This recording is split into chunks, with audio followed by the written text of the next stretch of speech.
Bonsoir à tous et merci effectivement d'être restés pour cette dernière session et puis merci au comité d'organisation d'avoir encore une fois d'avoir permis de m'exprimer devant vous.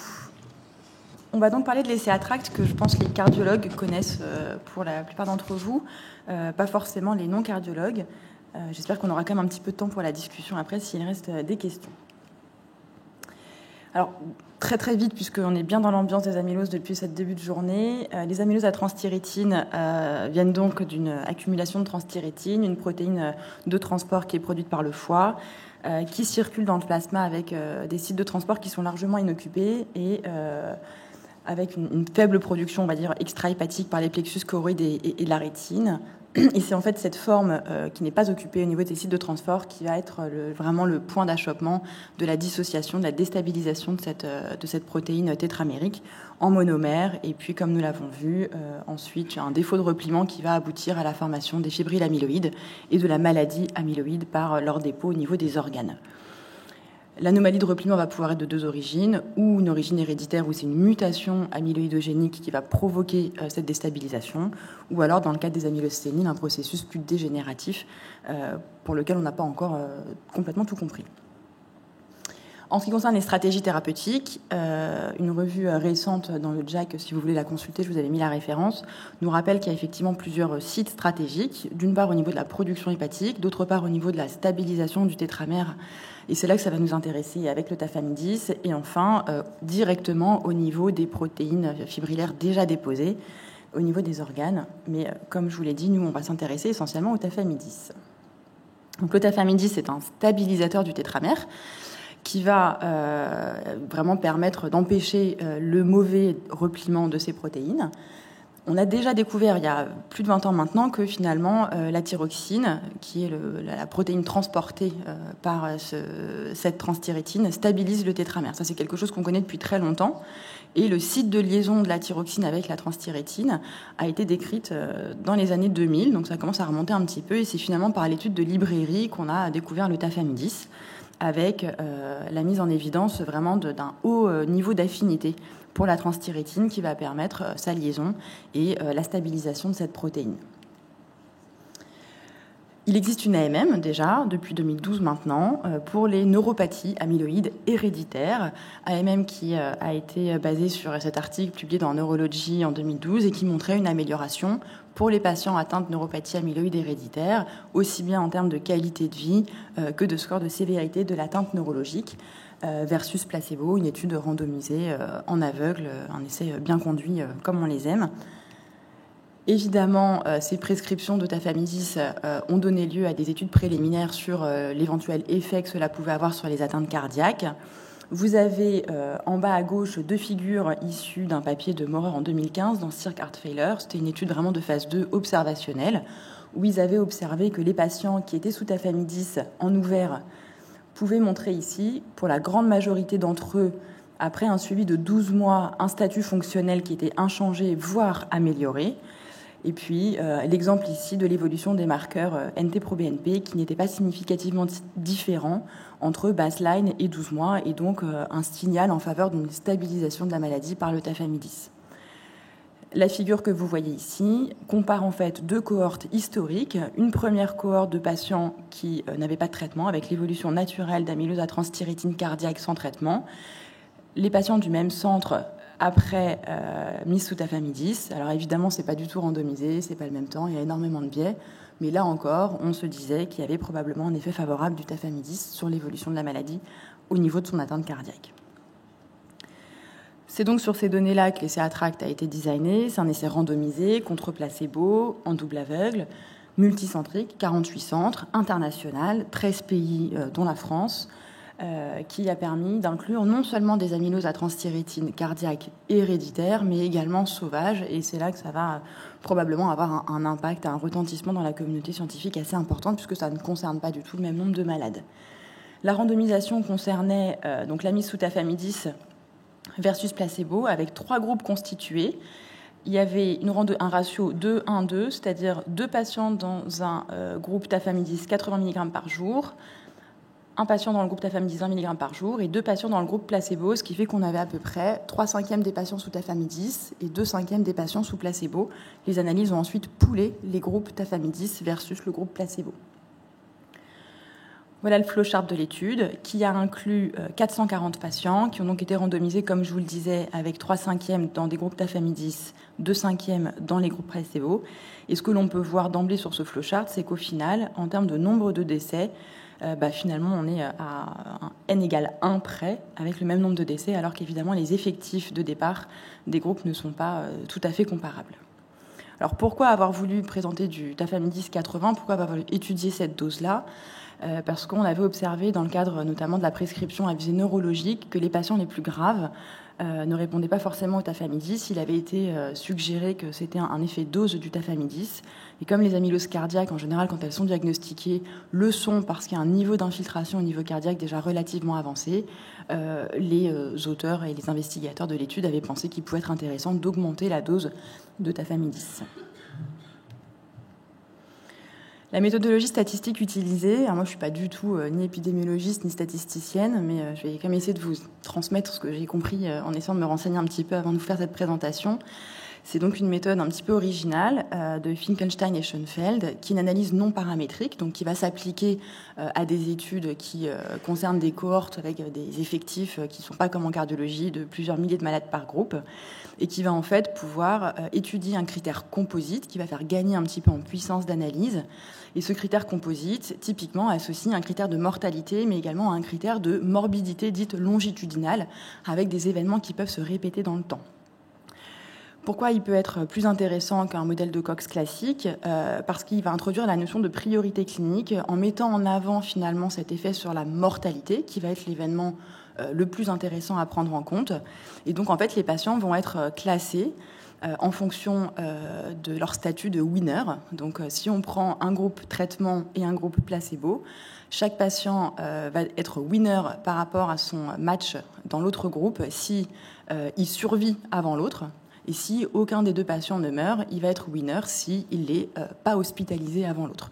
Et donc c'est comme ça que ça permet de tenir compte en premier lieu de la mortalité et en second lieu de la morbidité longitudinale. Dans le cadre d'Attract, les populations traitement versus placebo étaient matchées sur 2 critères, le statut NYHA, 1, 2 versus 3, les NYHA4 étant exclus, et le statut du génotype TTR, muté versus sauvage.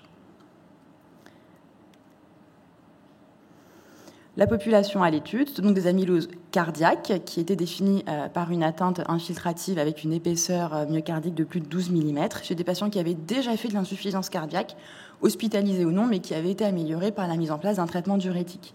Il fallait avoir un niveau de NT-proBNP un petit peu élevé, à plus de 600 nanogrammes par litre, et être capable de faire un test de marche de 6 minutes et de parcourir plus de 100 mètres. Les critères d'exclusion, donc NYHA4, comme je vous l'avais dit, une insuffisance rénale sévère avec moins de 25 de débit de filtration glomérulaire, des transaminases supérieures à 2N, et cela avait été introduit en raison de signaux de sécurité issus des études précédentes dans le cadre des amyloses neurologiques, et un BMI modifié par l'albumine à moins de 600 qui pouvait être un signe de dénutrition sévère.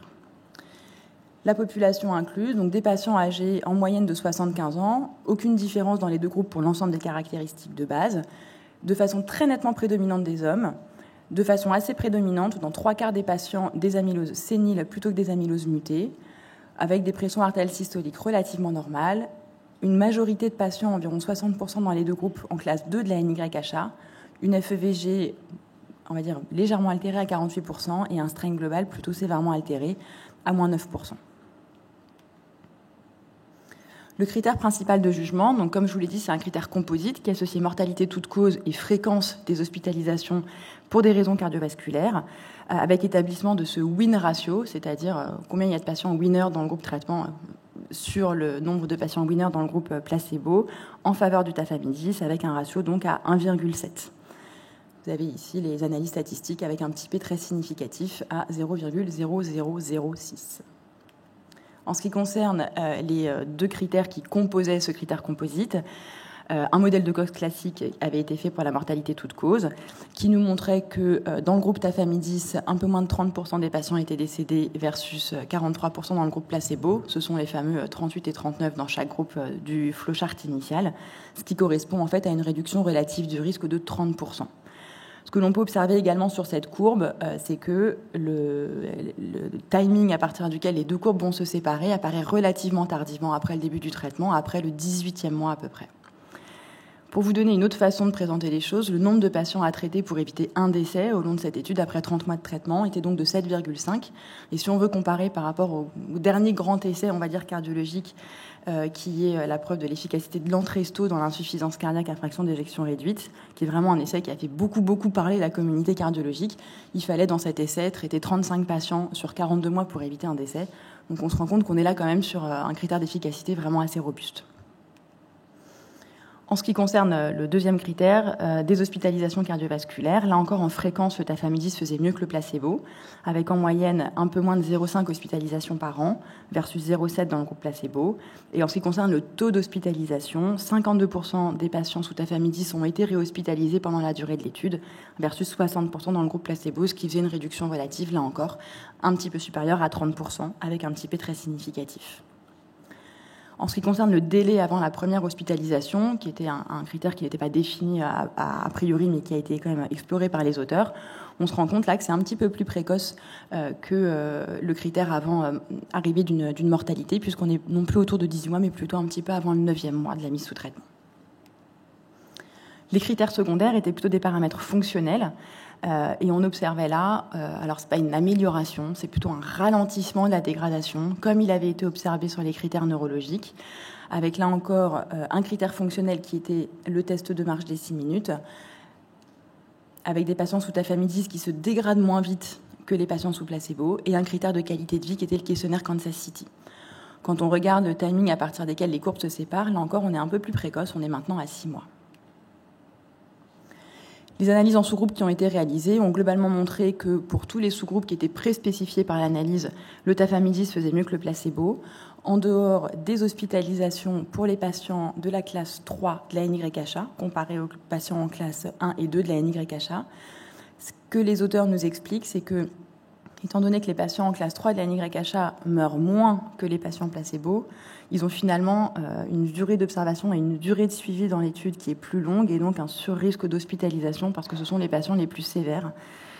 Mais ça fait partie des questions qui restent en suspens pour un éventuel intérêt de ce traitement pour les stades les plus avancés de la maladie.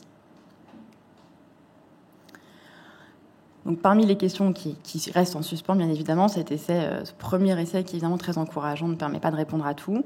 Il y a la question des répondeurs, non-répondeurs, et là on se rapproche un petit peu des problématiques qui nous ont été exposées par les hématologues.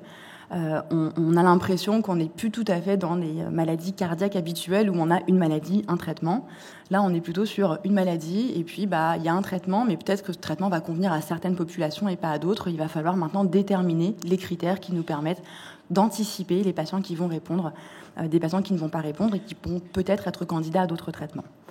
Est-ce qu'il existe un effet dose ? Sur les sous-groupes, il n'y avait pas de différence d'efficacité entre la dose 20 mg et 80 mg. Mais d'autres essais vont certainement pouvoir nous aider à y répondre. Que faire des stades NYHA les plus avancés ? Et puis, quid des patients présymptomatiques, puisque là, évidemment, cet essai ne s'intéressait qu'aux patients avec déjà une atteinte maladie de l'amylose. Même s'ils étaient en classe 1 de la NYHA, il fallait avoir quand même des critères morphologiques, des critères de NT-proBNP et des critères d'antécédents d'insuffisance cardiaque. La suite de cet essai, ce sera donc une prolongation, on va dire une extension d'ATTRACT, ATTRACT 3, qui est en cours depuis le mois d'avril, où en fait tous les patients qui étaient inclus dans ATTRACT, qui sont toujours vivants bien sûr, continuent à être sous tafamidis. Alors quel que soit le groupe dans lequel ils avaient été randomisés, ils sont maintenant mis sous 61 mg par jour, qui est en fait un comprimé unique bioéquivalent à 80 mg par jour, et la possibilité d'inclure des patients qui n'étaient pas dans l'essai ATTRACT initial, donc vraiment des patients de novo, qui vont eux aussi pouvoir recevoir ce traitement. Les objectifs de cette extension sont en fait de pouvoir donner accès à ce médicament avant les disponibilités commerciales dans différents pays et également recueillir plus de données de sécurité puisqu'on reste quand même sur un effectif assez faible, 440 patients, donc pour vraiment s'assurer de la sécurité de ce médicament. La disponibilité commerciale, parlons-en, c'est un médicament qui coûte très cher, environ 5 000 € par mois. On attend l'approbation par la FDA. Pour ce qui est de l'AMM cardiaque, on n'y est pas encore. Et les modalités de prescription en France, en dehors de la participation à Tract 3, c'est une recommandation temporaire d'utilisation qui pose quand même certains soucis administratifs. On pourra en reparler si ça vous intéresse. Les conclusions, c'est le premier essai qui montre une amélioration de la morbimortalité dans l'amylose cardiaque à transthyrétine, sans différence sur les critères de sécurité. Je ne vous ai pas mis de détails, mais donc avec vraiment un signal très, très, très encourageant. C'est le premier essai qui ouvre la voie à un traitement spécifique des amyloses à transthyrétine sauvages, qui, je vous le rappelle, sont maintenant vraiment largement considérées par la communauté comme les amyloses cardiaques les plus fréquentes. L'intérêt de l'initiation d'un traitement vraiment au stade les plus précoces de la maladie et donc vraiment une mission qui nous incombe de pouvoir dépister ces patients le plus tôt possible. Et enfin, je pense que ça a vraiment mis un gros coup de pub en fait sur l'existence de ces amyloses cardiaques. La publication dans le New England avec d'autres publications dont Michel Sama va nous parler juste après, qui vraiment donne un élan sur la prise en charge thérapeutique de ces patients, qui nous donne vraiment beaucoup d'espoir. Ce sont donc des maladies qui ne sont non plus ni rares, ni incurables. Et ça, je pense que c'est vraiment le plus important et peut-être un des plus gros apports de cet article. Je vous remercie de votre attention.